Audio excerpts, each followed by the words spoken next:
Good morning and welcome to Rising. We've got a real terrific show for you today. We'll have Senator Rand Paul on the program to discuss the Fauci hearings in Congress yesterday. But first, we've got some additional news to get to on the immigration front, with President Joe Biden choosing to take one of the most aggressive and restrictive actions yet on this subject. The president is expected to sign an executive order today that would give the White House additional authority to limit the flow of migrants across the southern border. Now, this order would allow border officials to shut down asylum requests at the border once they reach 2,500 daily encounters. The border would only reopen once that number of encounters dropped below 1,500. In recent months, the number of migrant crossings has significantly decreased from the December record highs. There are about 180,000 encounters at the southern border in April. The order is likely to face legal challenges once it's rolled out. The executive action comes after the collapse of the February bipartisan Senate agreement, which Republicans turned on after former President Trump came out against it. Still, people on the right were quick to criticize the timing of Biden's new policy. Take a listen to Republican Senator Kevin Cramer. Why it's happening now? Because he can read polls and he sees he's in a lot of trouble, and the number one concern for the American people is the border crisis that, yes, he created. And this EO is an admission that he could have done something about it all along. Similarly, Senator Ted Cruz tweeted, quote, "Joe Biden has had 3 years to secure the border. Why is he just now signing an executive order to fix it? It's a political play before the election to get the corporate media to gush and say things aren't so bad." And Fox News' Bill Mulligan tweeted, quote, "Executive action wasn't needed over the last 3 years of chaos, but it's suddenly needed now after he said he's done all he can do 5 months before an election." But some Democrats, like Biden's former White House communications director, Kate Bedingfield, are defending his move. Let's watch. Why do it now? Well, he's got a debate coming up in a couple of weeks. Is it just as clear as that? Well, look, I think there are a couple of things. First of all, yes, of course. Look, does that factor in? He's going to be on a big national stage. He's going to want to be able to talk about everything he's done comprehensively to try to tackle this problem. Yes. But secondly, remember, this comes after Republicans walked away from the comprehensive border bill, probably the most stringent and significant piece of proposed legislation on this issue in decades, and Republicans walked away. So by taking executive action here, Biden can now say, listen, I wanted to do a bipartisan deal. Republicans didn't want to come to the table and participate in the solution. And so, my hand has been forced. And so I'm going to do everything that I can alone to take this on. Now, progressives and civil liberty groups were not pleased with the announcement. The American Civil Liberties Union commented, "We will need to review the EO before deciding on litigation, but any policy that effectively cuts off protection for desperate migrants would raise serious legal problems, as it did when the Trump administration tried to end asylum." So this is a big point, and there was huge pushback from the left, precisely because unlike liberals who have this instinct to defend Biden at every turn, I think among the left there's more of a willingness to be clear-eyed about the gap between who Biden was when he was running in 2020 and who he is now. And remember, back in 2020, the Muslim ban, Trump's threats against other kinds of immigrant groups, kids in cages, was such a huge motivator to get people into the polls. When people said we need to stop fascism, it was largely about Trump's immigration policy. And now Trump is using some of the exact same legal authority that Trump used to enact the Muslim ban, this law known as 212F, which allows the president to suspend the entry of foreigners, is now being used by Joe Biden as he claims he's running again to stop so-called fascism. Yeah, I think it goes to show you how hollow that criticism was from so many mainstream normie liberals.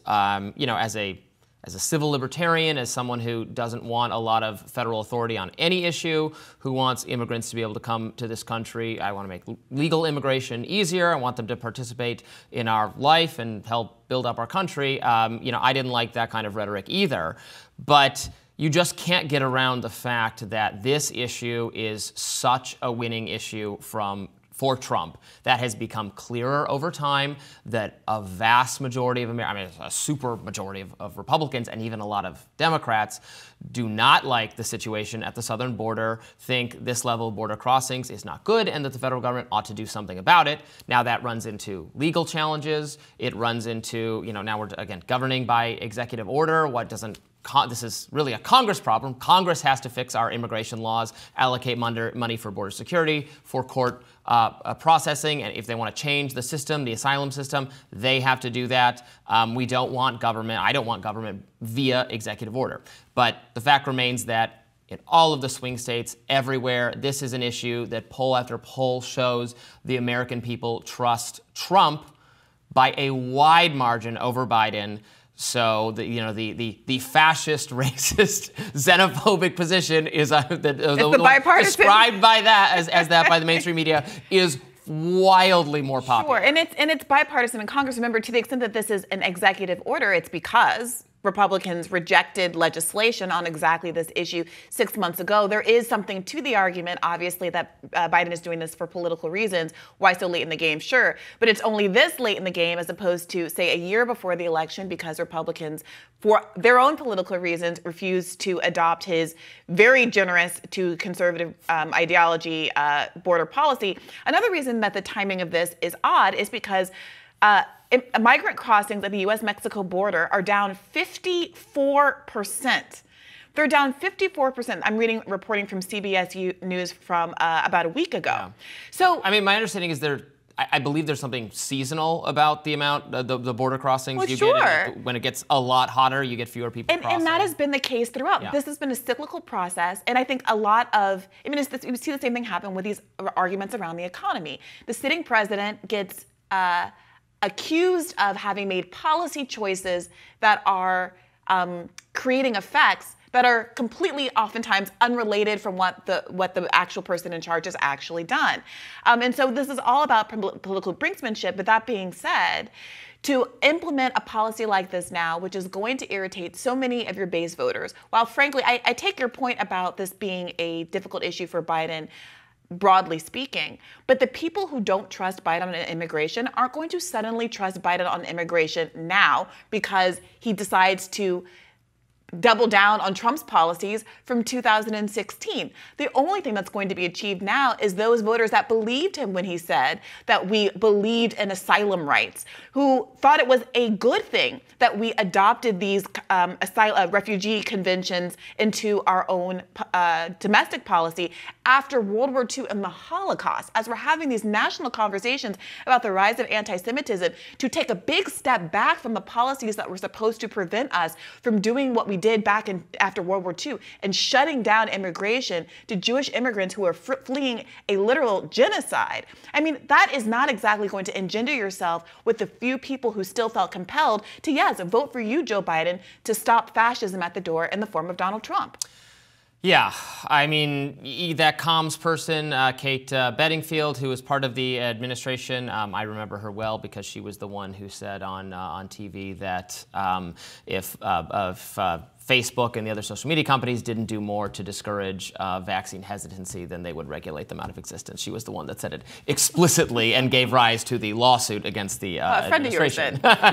Yeah, we really go back. Kate, me and Kate.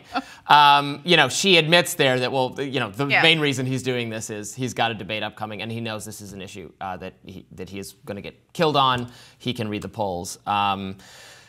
Americans are, we are all children of immigrants, most of us at some level. I think Americans do want to be welcoming to immigrants to some degree. They see it doesn't need to be, though, this disorganized, chaotic, people streaming across, shallow parts of riverbeds, that kind of thing. It can be, we could make the process simpler. That would be fantastic. If you try to go through it now and try to figure out what things you qualify under. Is there a job that only you can do, and then that you're not taking from someone else? It's Byzantine trying to go through it. And that is the kind of thing that a sane, government, sane legislators who are really committed to making problems, to solving problems that the American people face, so that you like, because people are employers and they want to have immigrants come in and work for them, not just in the low skill categories that so many people coming from the southern border occupy, but people coming from everywhere else in the world, and it is a nightmare. It is a bureaucratic nightmare. Yeah, and I just want to be clear, there is a very distinct category of people who are claiming asylum, right? They're fleeing religious, ethnic, other kinds of, for their sexual identification, whatever it is, persecution in another country, and there are basic rights that you have upon reaching American soil to claim asylum. The problem is that there's an incredible backlog because they won't hire enough judges to actually process these cases, because assessing whether or not someone actually meets the metrics for claiming asylum here in the United States of America is a time-consuming process that requires a certain amount of documentation and all of those kinds of things.